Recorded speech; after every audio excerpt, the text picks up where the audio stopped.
So I am Joyce Sherrock Cole. I am on the board of Bethany Arts Community. And I just want to tell you first about the mission of Bethany. I love reading it because I believe in it wholeheartedly. The mission of Bethany Arts Community is to create a space, an environment where the many forms of art can be learned, produced, and flourished.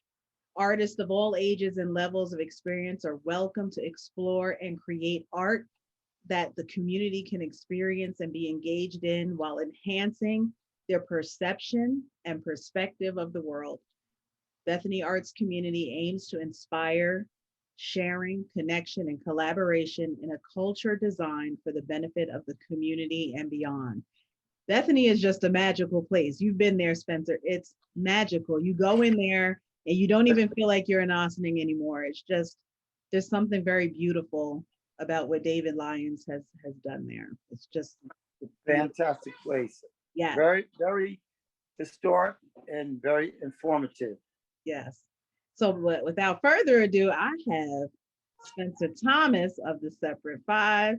And we're going to get started with you, Spencer, until the other gentlemen can join us. If not, I know I got some good facts right here with you. So first, happy Father's Day to you. Thank you, Joyce. Thank you very much. You're welcome. So we're doing part 2 of your story because it was so informative and so interesting.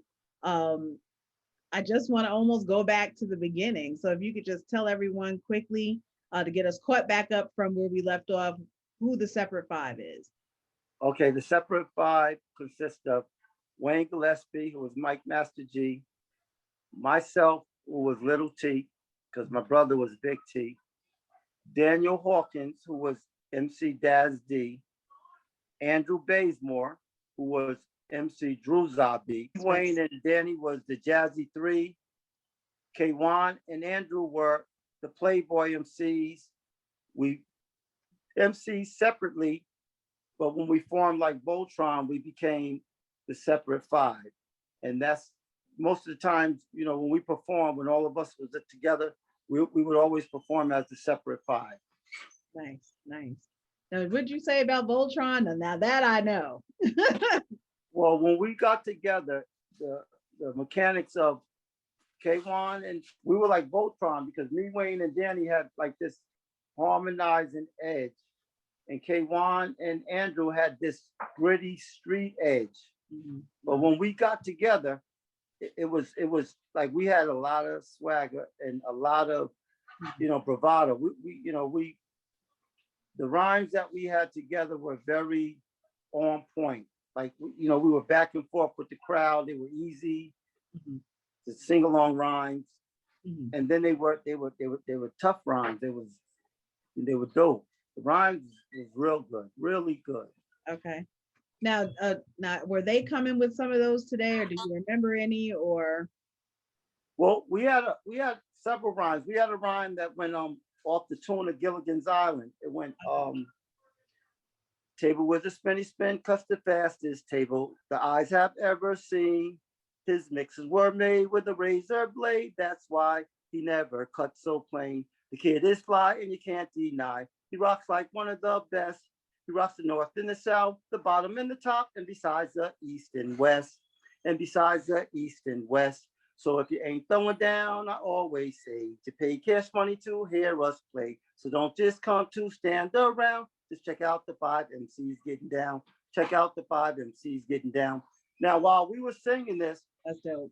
Roosevelt Keemer he would have somebody putting the vinyl records onto the turntable while he's mixing the other record. Mm-hmm. So the next record coming on would be a different record. Mm-hmm. And we would go right into the next routine. Right. So off of that, what I just said might be, there's a record called 7 Minutes of Funk, which I was prepared to play that today, but yesterday I did the Juneteenth and my laptop wire, you know, got messed up. Yeah. But the next routine would come right on with the next record. Mm-hmm. So it's hard for you to understand that now, but basically we had our routines designed to where each record, there was another routine coming after that. Mm-hmm. And in between the records we will go back and forth with the crowd. So that would give Roosevelt, who was called Spinny Spin at the time enough to flip the record onto the turntable. Okay. And we will come right in unison with that beat to go into our next routine. So I'll try, if I can, to say some of the routines to Okay. give you an idea. Yeah, I think it's dope that you did Gilligan's Island, because in my head, I'm singing the song in my head. So is Right. that popular of the time to take like a tune from a show and then do beats? As I see the Jamaican music does that now. Yes. But was that popular then?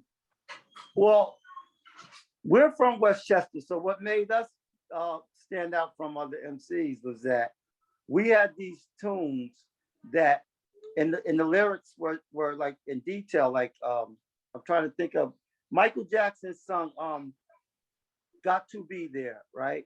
You know how that goes. Got to be there, got to be there. Okay, then he has I want to be your baby, I want to be your baby daddy. I know I want to be your sugar daddy. Okay, we had a rhyme that went we want to be your main attraction with the fraction of the action. You got the separate 5 MCs and table with the rocket to your knees. Yeah. We want to be the MCs on the mic, rocking the party all through the night. You see, J is for Jazzy, A is for asking why, Z is for Zorro, Y is for yes, it is so. The Jazzy Fresh are on the go. We're here to rock and let you people know that when we started out in Ossining, that's where our careers began. Table with the Jazzy 3 MCs and Table Wizard Spinny Spin. We met him in Manhattan. He said he was from the O. So we told Table Wizard Spinny Spin to come join our funky show. Yes, we rock the house and turn it out.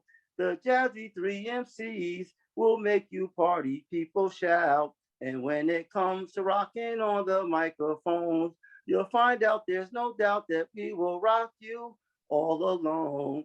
Now then Wayne will go, well, I will go, well, and then he go, well, and then we go, well, we're a new crew that's here to satisfy. And to you other MCs, we're gonna hypnotize. I'm forgetting some of the rhymes because it sounds good to me. And we haven't did this in a while. I didn't practice none of this. Yeah. Danny's not alive. Wayne's not right now on the Zoom.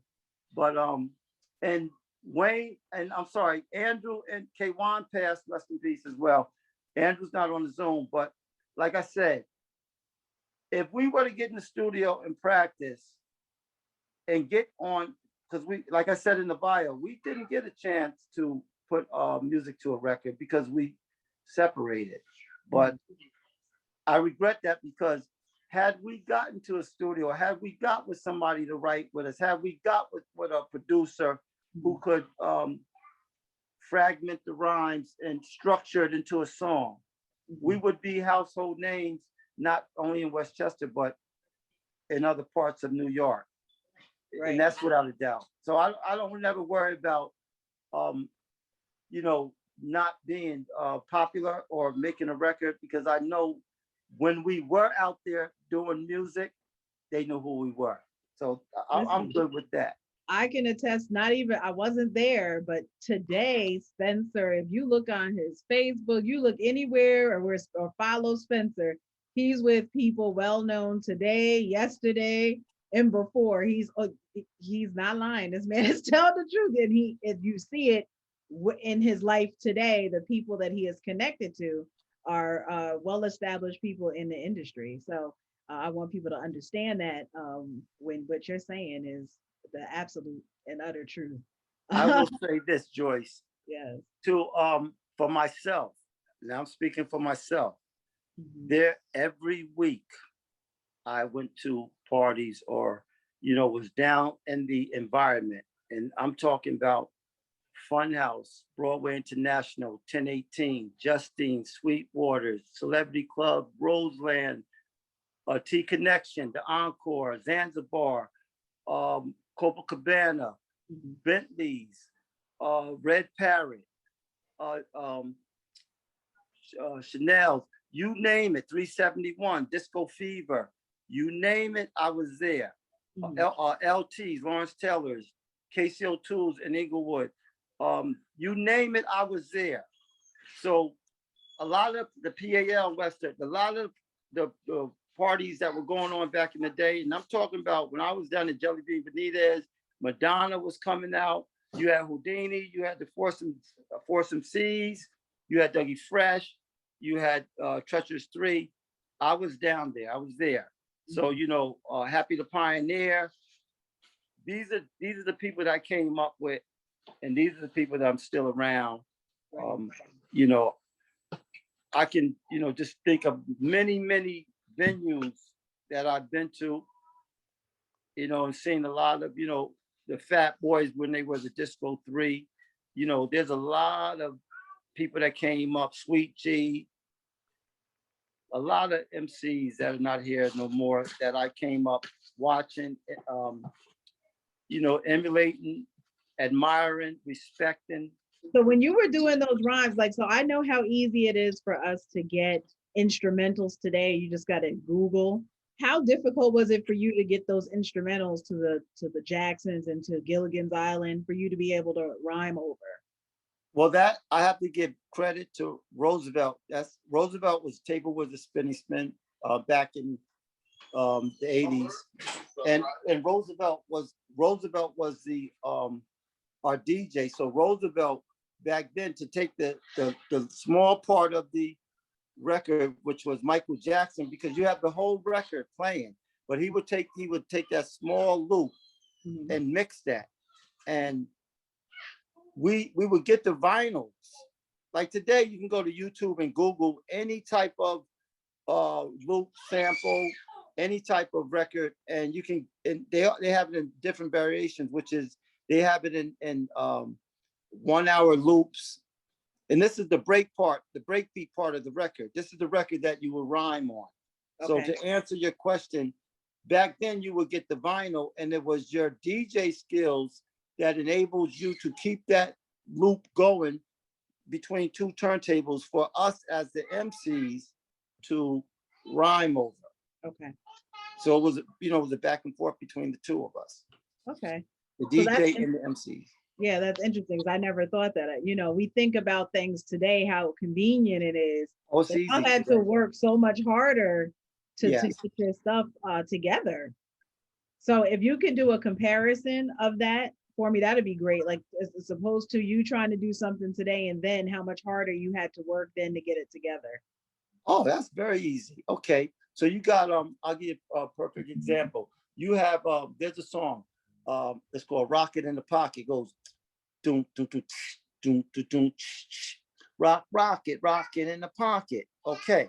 So Roosevelt now, and then it goes rocket in the pocket. I'm so upset that I don't have my, because I have all these records right there on the laptop. They were ready.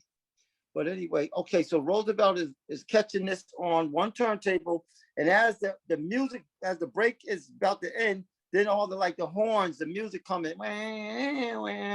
Okay, so now he got to cross the fader and hit the other one. Rocket in the pocket. Right?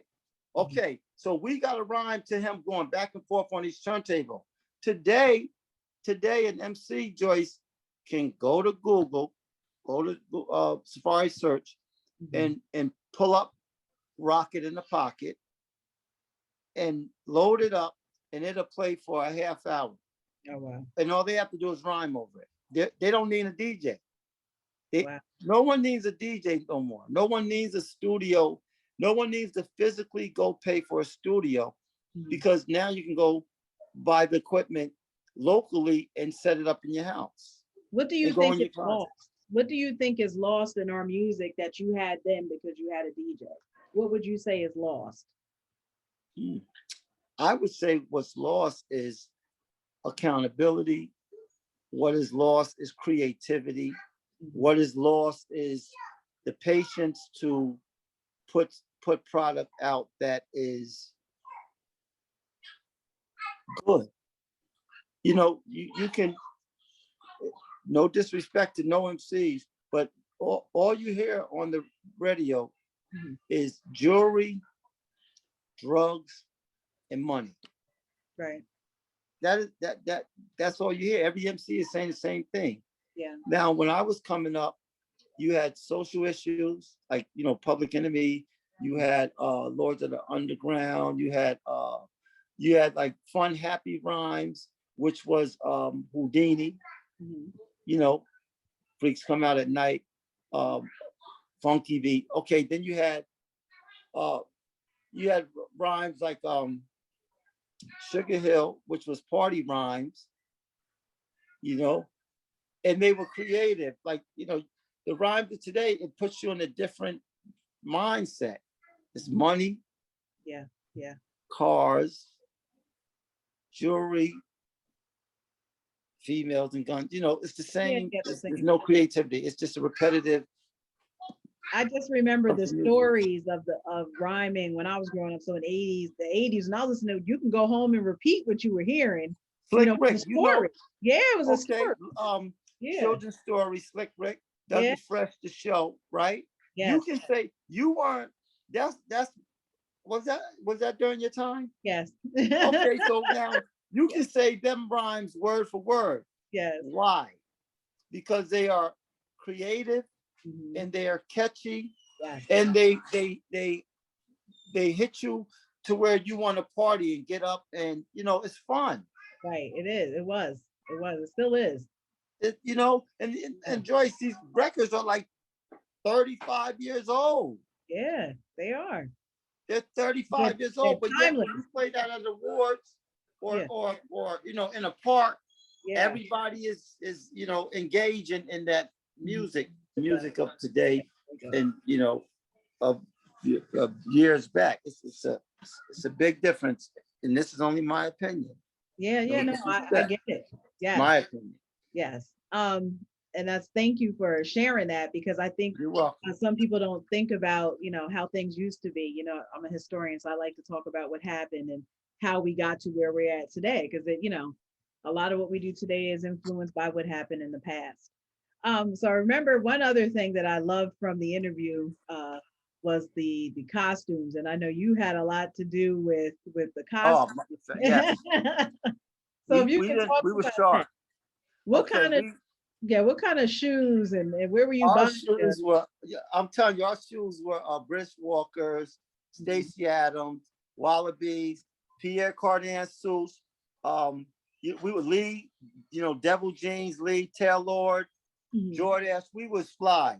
We was fly. Now, That's one thing. where were you getting these clothes?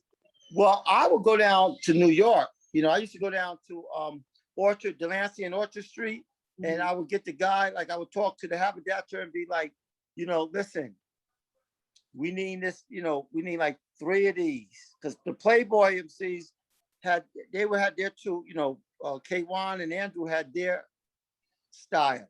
And I Okay. always think of them like, you know how Run DMC had the, you know, the hats, the Mhm. leather.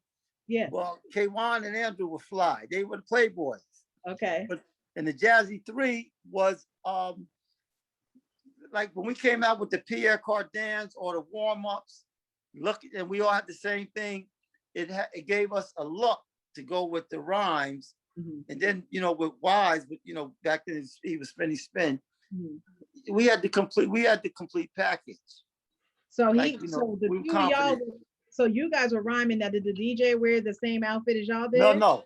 Wise would have like the I don't know if you remember. I don't know if you know. There were jeans they called Red Devil jeans, right?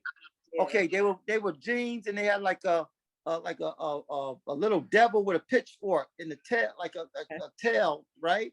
Okay. Now, along with that, Wise would have a BBD, a red BBD. Okay, and then he would have some red Adidas, you know, shoes with the red laces. So Mhm. he's looking fly.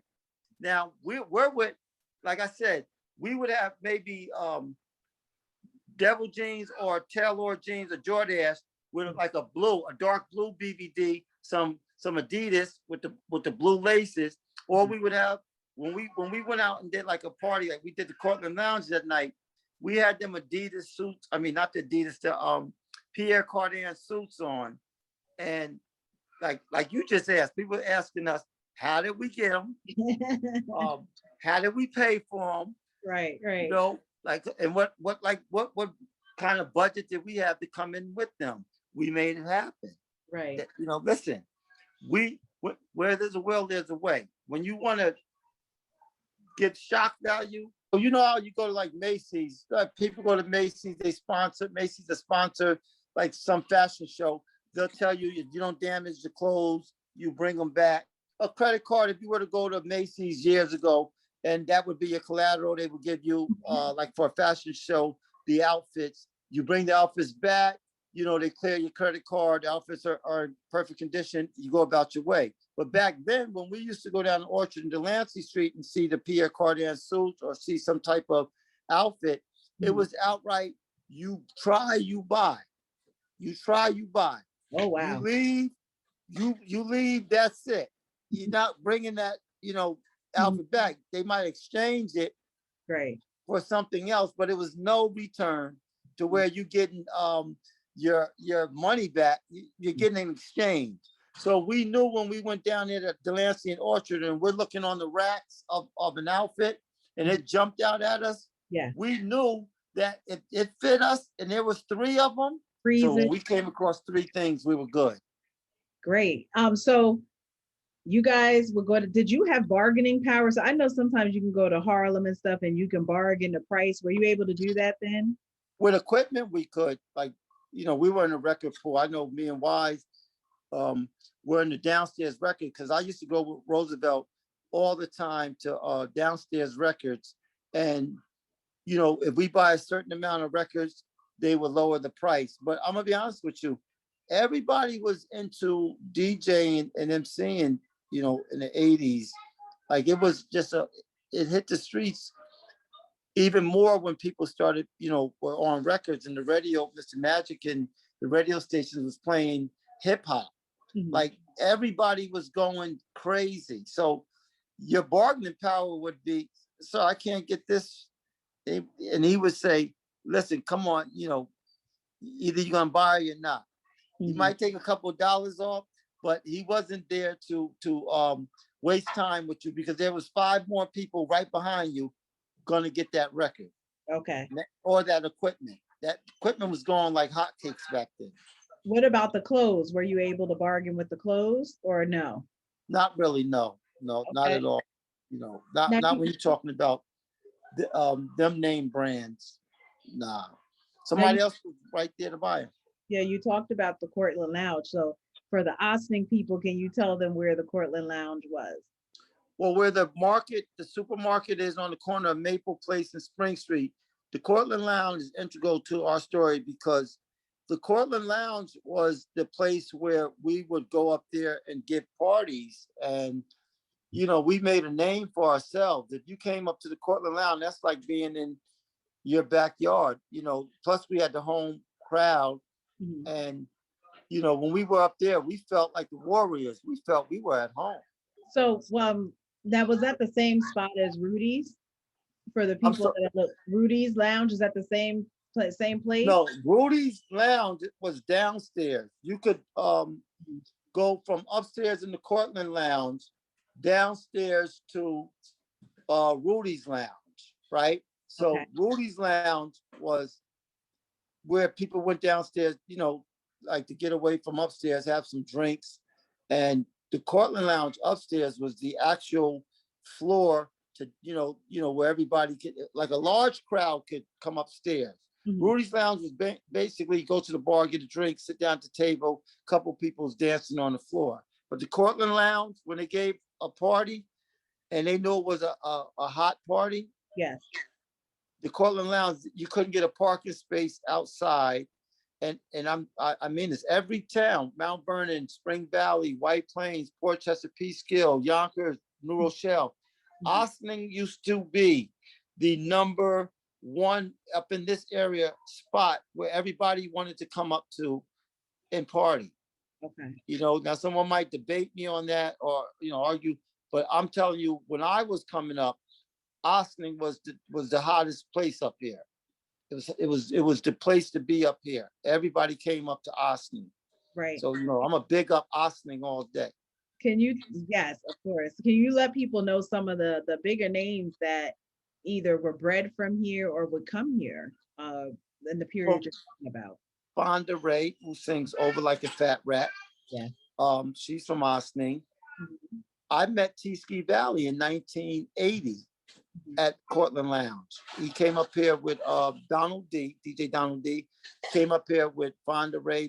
They had performed in the Cortland Lounge that night, and they started, a scuffle broke out. And T-Ski was like by the, it was by the curtain and by the windows, like everybody was taking cover. Mhm. And I met him that night. Like, I met him, I was taking cover myself. So, we like, wow, this is, going crazy up here, and we, became friends from way back then, 1980. But you had, like I said, Fonda Ray, you had T-Ski Valley, you had, and there was another, well, Jeff Red is from out of White Plains, Mount Vernon, but, Mhm. his family lives up here, Okay. Jeff Red, the singer. Yeah, yeah, I didn't know that. Okay. Yeah, his family's up here. Okay. And I'm getting a mental block, but I know there's other people. Oh, you got Sonny Sharrock, the famous Sonny Sharrock from Yes. Austin. Your Yeah. your your relative. Yes. We got some history up here. Absolutely. So Henry just asked, can you talk about the history of what happened to change the situation? How and why did Osnan did it decline in this space? Yes. Okay. Let me just think for a minute. Okay. So Ossining had 5 places to party, right? I'm gonna name them. The Cortland Lounge on Spring and Maple. Mhm. You had Central's Bar and Grill where Rim Plumbing is.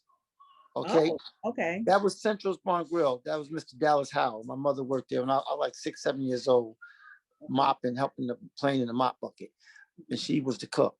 You had Sportsman Club where across the street from the new Austin post office up there in that little that it's like the little deli there in Mhm. the army Recruitment the place. Yes. recruitment spot. Yes. That used to be called Austin Sportsman Club. Larry Lowe, then Albert Bino, was a proprietor, and Calvin Powell. You had the Pee Wee's, Mhm. right? Pee Mhm. Wee's was Miss Dot Stevenson, rest in peace.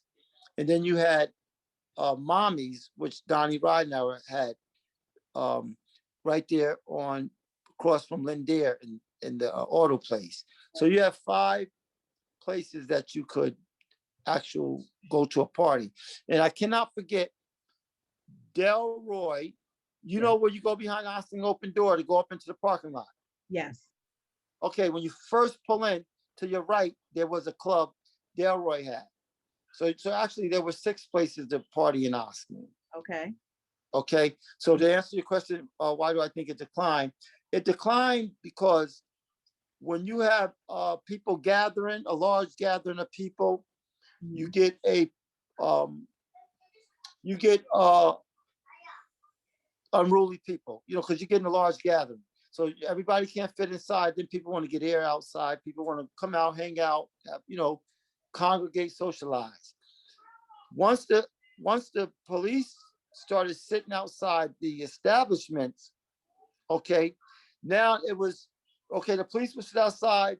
Somebody might call and say, there's a disturbance, right? And I'm saying this because this is what was going on. The police would say they got a call. There's a disturbance. You guys got to go inside. Now you get people saying, "Oh, you bothering us? Why we're not doing nothing." So after you getting that every week, what happens is they don't want to come back up to Austin because they're saying, man, we go up there, we can't enjoy ourselves. So now you got 5, now you got one spot that is now doesn't have as many people coming there. So you start to lose money, right? That owner's losing money. Nobody's coming and patronizing it. So Right. now they're going to the other 4 or 5 spots. Mhm. So what happens? Police move from that spot now where nobody's going to, and that group of people gravitated to these other 4 spots, right? And Mhm. this is what it was like a domino effect.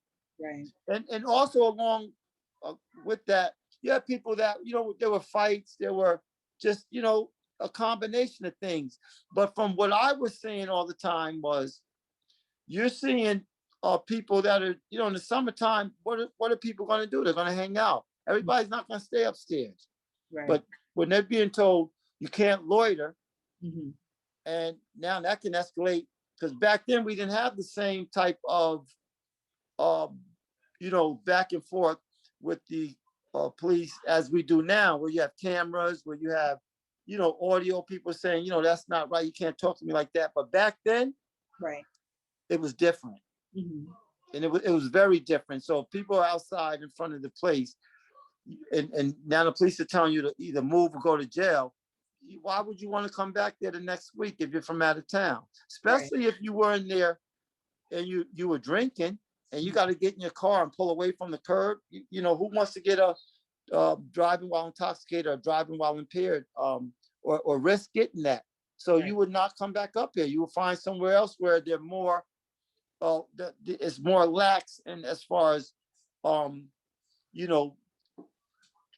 patrolling the area or doing the laws as far as, the establishment, the music establishment that people are at. Right. Right. So that's unfortunate that how it Oh yeah. how it declined.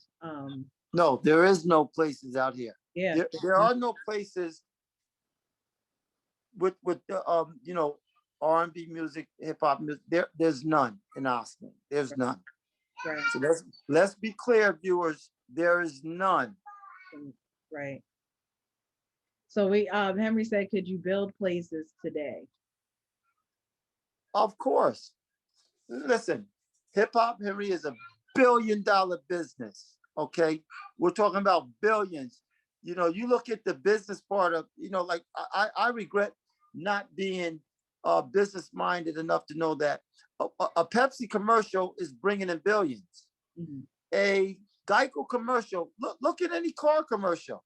You have the mice in the car with like this, like that. From the I'm having a mental block. Excuse me. It's Father's Day. Yeah, I know what you're talking about, though. I've been talking about it. Dress from Black Sheep. I'm sorry. I got Dress from Black Sheep.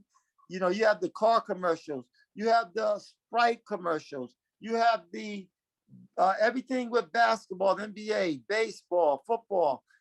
It's a billion-dollar business. So to capitalize on that, it would be smart, because if you did, just say the Austin Historical Museum started to, invest, or not even invest, just take an interest to putting something together with hip hop.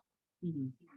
You have so many talented people who are in the arts and in music that I would love to be a part of a Mary J. Blige or a Beyonce or Jay-Z. I would love to be a part of being part of their coming into existence. Mm-hmm.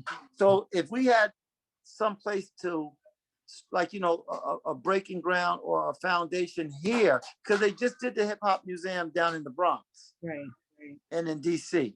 If we had somewhere for Austin's artists to begin to hone their craft, imagine 5 years from now, somebody on MTV or BET Awards or the Grammy Awards or American Music Awards or the Country Music Awards, and we're saying that, wow, they started in Austin, and look at them today. Your Uncle Sonny Sharrock, when I went out to California and my cousin said, oh, he's from Ossining. We never mentioned Sonny Sharrock's name. They did. Right. Because they knew Ossining, New York was the home of Sonny Sharrock. That's like saying Elvis Presley, you know where Elvis Presley's from. Right. It's like a no-brainer. Right. So there's a few things Henry said, but I wanted to chime in with you, because he said, what would Ossining need to do to get this on the map? But the one thing you talked about before is there was a platform and a space for these people to go. So there's no more places to go. No, not at all. Yeah, so he said it's a great idea what you're saying. Hip hop plus Ossining Historical Society plus Bethany is a great combination. Absolutely. Just so you know, he said you could be talking about Ossining's Bethany Arts Community, But we've been talking to you, Spencer. I've already talked to you and the other gentleman. We're planning something very special to kick this off Yeah. with music from Bethany with the Separate Five. So those rhymes that Spencer was sharing with us earlier actually come into life in Bethany to the community. So what would you think of, Spencer, starting maybe a mentorship for these, because I don't think these kids have a place to go to direct their energy and to learn how to, and Diana Lemon talked about this in her interview, where they're learning how to structure their rhymes, learning how to put it together. I think if there was some kind of a camp that kind of, and like you said, tell a story so that you could talk about more, when we get down to it, we live in Ossining. Y'all are not living in a war-torn place. And Yes. and you don't live in the projects. You know, I don't even care what they say. Snowden apartments are beautiful inside. Yes. Yeah. So you do Listen, not live in the project. It's beautiful over there. everyone has a story to tell, Joyce. And Yeah. and if what comes from creativity comes from your pain, it comes from your joy, your happiness, Yes. what have you. So it's not, you know, the hip hop history, the hip hop culture has a story to tell. And Ossining has a story to tell. There's so many, like yesterday at the Juneteenth, your daughter, right? Your daughter. Oh, my cousin. Beautiful. Yes. Right? Now listen, where is she being showcased in Ossining? Because I didn't know that she played the piano and sang. Oh no, that's not my daughter. Yeah, that's not my daughter. No, she's not my daughter. Who was that? She's a artist that we that the OAC had for Black Voices Amplified. Wonderful. Okay. I thought that was Joyce's daughter. My apologies. No, we look similar. She's from Ossining? She's not. She's not. Well, see, again, she was, listen, I didn't know who she was, but I know that she was, I enjoyed listening to her, Joyce. Yes. And just listening to her and looking at, wow, you know, she's playing an instrument. You know, there's people that she can teach or she can, you know, that would emulate and admire her if they were in her environment and in her company. And I'm talking about the people from Austin who don't have that luxury or ability to be around someone as young as her that is singing and playing piano. Right. This is why, to answer Henry's question, we do need the Historical Society, because to have access and that be made accessible to artists, it would bring out other people who are somewhere in their basement or in their bedroom aspiring to be musically inclined that might not, you know, have the ability to go to, like, say, you know, these establishments that, even though they might get vouchers or get free lessons, they might not feel comfortable being in that setting, whereas there are more established and more sharpened artists playing alongside them. They might feel more comfortable coming up to the Bethany Arts Center, where they can be in an environment where they can learn and hone their craft. Right.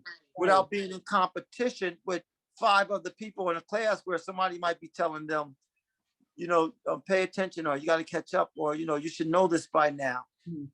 They would be at their own pace. Right. And feel comfortable learning around some hip hop.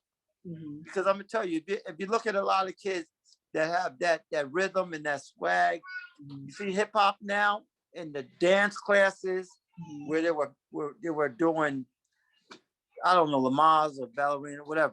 But now they're doing hip hop dance. This is what, you know, I find fascinating in Ossining. Everybody's a hip hop dance instructor. Okay. I find that fascinating because hip hop reaches everybody. It has no boundaries. It does. It has no boundaries. Yeah. So Henry saying maybe even a residency at Bethany. But I just remember having. I'm there. I'm with you, Henry. Count me in. I remember the talent shows and things that gave, you know, once you committed to a talent show, then what are you doing all week after school? You have something to do, because now you're practicing with whoever you're going to perform with. It Yes. changes the environment of the community because now these kids have committed to something. You said it earlier, Spencer, accountability. Now I'm accountable to my performance partners to be ready to be performance ready to present. So Amen. yes, Amen. absolutely. So if we're going on stage, if one of us is weak, I'm sorry, we're all weak. So we Yes. got to be on point, all of us. So you can't not show up to practice because that affects us all. Because I want to speak on that yes, accountability. Sorry for go cutting you off. No, go ahead. Go ahead. When I'm saying accountability, I really want to let the viewers know. If you are in a group, if you are supposed to be, if someone gives you information a week earlier or 2 weeks earlier, and you commit to that, be it an interview, be it a practice, be it, helping out with someone, if you commit to it, if you can't commit to it, the next step you're supposed to do is call the people involved and say, I'm not going to be able to make that commitment. So they have time to make changes. That's right. What's the problem that I see is you can't talk and say the next person is doing something if you're doing the same thing when it comes to a commitment. And what hurts, and just look at a lot of hip hop groups, look at a lot of R&B groups, look at how that people, they break up because someone is saying in an interview they weren't getting along, or that someone was pulling more weight than the other. Some accountability means a lot. You're when you say you're going to do something, you're going to be there, and then you don't show up, you don't call, you don't even the same energy that you took to say, oh, interview me, I'm going to interview you. I want to be interviewed. Not only should you be truthful in the interview, if you can't make the interview, you should let the people who took the time to set the interview up know that something came up, you might not be able to make it, or you can't make that commitment that you made 2 weeks earlier. Right. Because it hurts the whole process. And right. If Henry, if you're listening, when you go about the process of trying to set up something at Bethany, you don't want to go through all that business of setting something up and then someone are not serious. The people say they are, and then they're not, you can't count on them to show up or to come through, because no one wants to put all their time and passion into something where it could have been somebody else in that position who could have benefited from it. Right. And that's what happens with us in this hip hop environment. Right. It's all good when it's, it's a convenience when it's convenient. Right. And I think that it would be we have to add that this is where the breakdown and the decline happens, right? So then when we start Absolutely. To build up, and we're starting to get people galvanized and excited about it happening again, and we're trying to work our way up to something bigger, we got to stay committed to the, like as you said, the full process. It's going to take time, but we have to stay consistent and accountable for our commitment to that. And we can't build if all the pieces are falling apart. The foundation is never going to be solid. So I really appreciate what you just said, Spencer. I want to say this to the viewers who are looking and listening, and hear me clear. The Separate 5 MCs were not the first in Ossining. What the Separate 5 MCs were in Ossining were a group of MCs that performed throughout various areas in Westchester several times, many times, and then went down New York and performed, went over the river, Spring Valley, and performed. And I say that because when we did our interview, it was so many things in conversations, and I was having conversations with people who were saying, what about us? What about us? There's a difference when you say, what about us? If you can name a location, a date, a time, a year, then come on the interview and let's talk.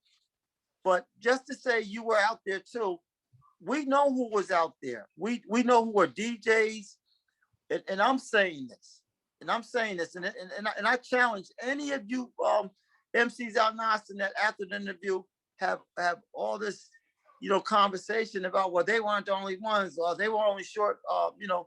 Listen, we're not in no competition. The Separate Five MCs interview is about our history and the culture of hip hop. Please understand that for any MC in Austin that came up MCing.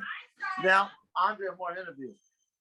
If you came up and you were MCing, if you were MCing in a house, or you were MCing in a basement, if you were MCing outside, I don't take nothing from you. I big up you and respect you. But what the interview about the Separate Five MCs was, it was about us, what we brought to the table, what the culture of hip hop was in Ossining, New York at that time. I was 15 years old back then in 1980. So if you was 12 years old or 13 years old, you were not in any of them clubs I was at. That's a fact. You were not getting on no Metro North. You were not driving. That's a fact. This is to any of you MCs looking and listening.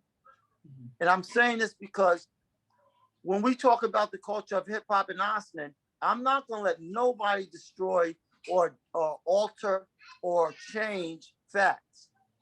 And once again, I'm not talking or saying you weren't MCing, but you weren't MCing on where we were at. You definitely weren't at Centrals, because I wasn't even there, and I was 15. I wasn't even really old enough to get in there. So let's be clear, viewers, on any future interview or anyone who's stating that, well, we MC too, why they didn't mention us? Because it wasn't about you. The interview wasn't about you. And I'm not sounding arrogant. I'm just stating that when we talk about the history of Ossining, let's tell the truth, and let's tell the viewers and people who are coming up who aspire to be MCs or in the music business, be it business or MC, that, let's tell the truth. So that way, they can say, oh, okay, what do I have to do to, further my interest in the MCing or music? Because I'm always here to guide, help, or give my, 2 cents.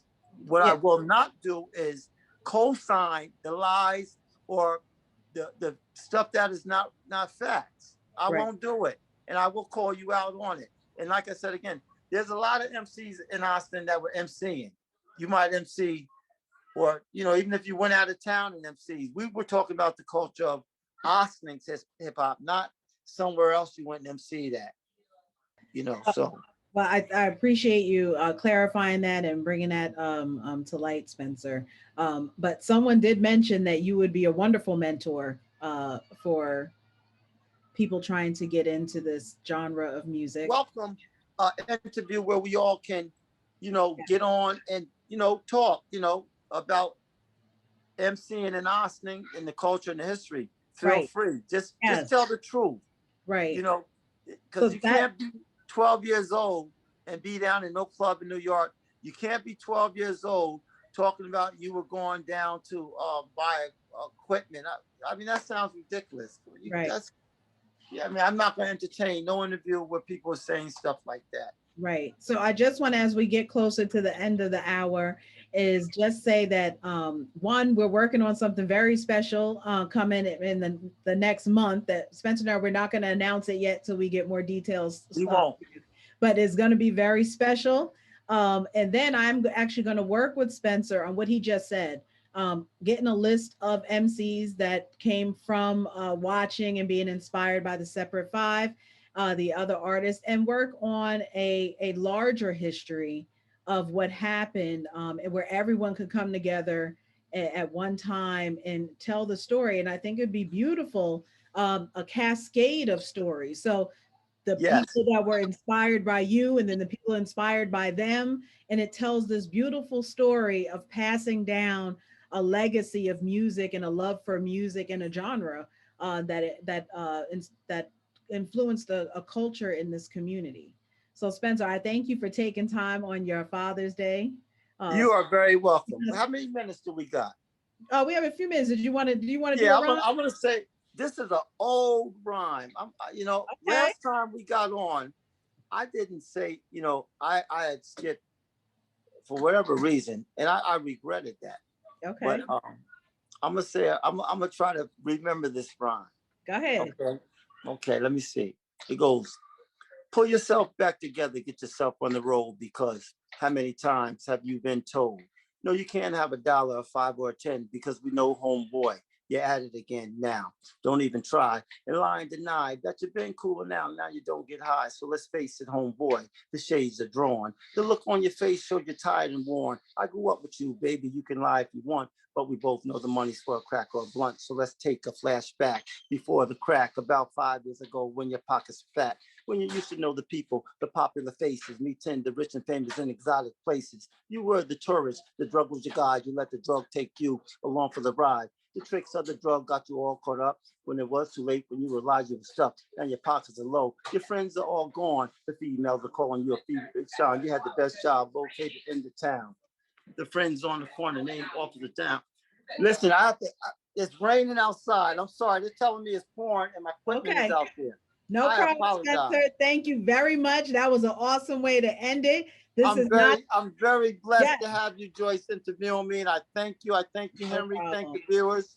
Thank you everyone for coming. That's not the end of hearing from Spencer and the Separate Five. Enjoy your Father's Day, everyone, and see you soon. Thank Take you. care. All right, gotta get my Bye. equipment. Okay. I'll Bye-bye. call you later, Joyce. Yep.